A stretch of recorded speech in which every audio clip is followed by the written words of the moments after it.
Alright guys, the Viltrumite world is no longer a distant threat.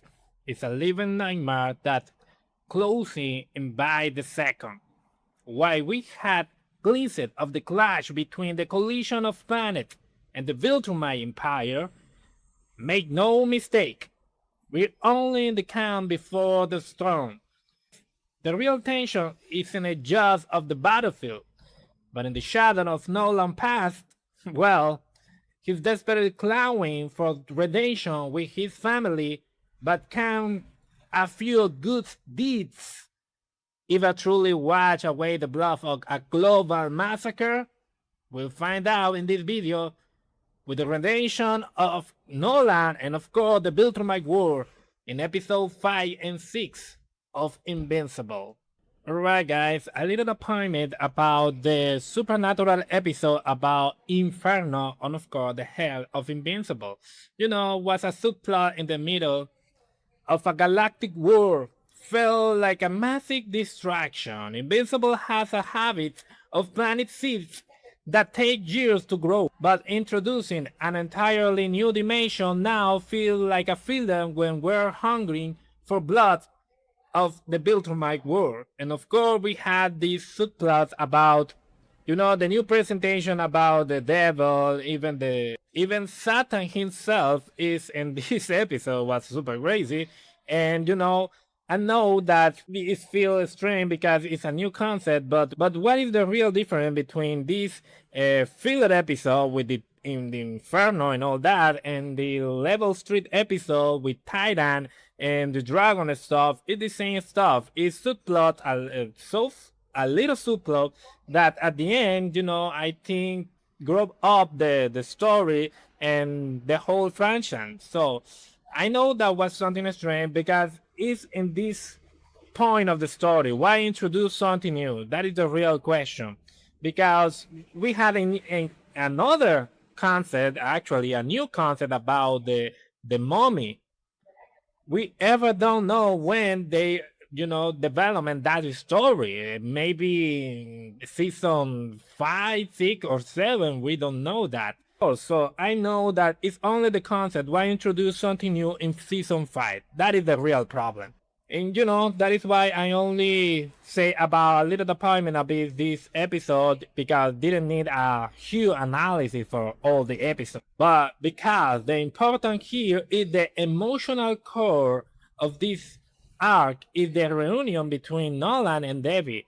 And it was a pure agony to watch. You had Earth shaking his boots while Debbie carried a lifetime of trauma and rage in her eyes. It's a masterclass in tension, especially with Cecil watching from the sideline like a hawk. Cecil is already calculating a world without Viltrumite, and honestly, looking at the body count, it's hard to argue with his cold logic.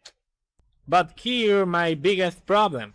Nolan cannot stop lying. He tells Debbie that his life with Oliver's mother means nothing, only for Oliver to overhear him and shatter the illusion as a father. How we can trust as a hero who usually lies as a shield to avoid uncomfortable truth. If Nolan wants to be redeemed, he needs to start being condescending and start being honest, because his protection is actually a slow action potion for his family. When we finally pivot from the front lines, the globe come off, the coalition is picking up isolated Scots. But the Viltrumite aren't hiding anymore. They are relating with total annihilation. The moment they hit the coalition home world, the scale of the massacre changed everything. This isn't a skirmish. Is a genocide, and it forced our heroes to realize the mercy is a luxury that can no longer afford.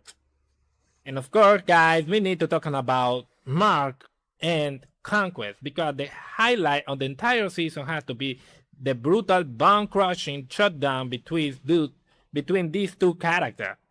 For the first time, Mark started holding back and started apologizing for his power. Conquest is an unstoppable force of nature, a villain that represents the absolute worth of the Viltrumite bloodline. Watching Marv finally embrace the necessary evil to take him down was both terrifying and incredible satisfying, actually.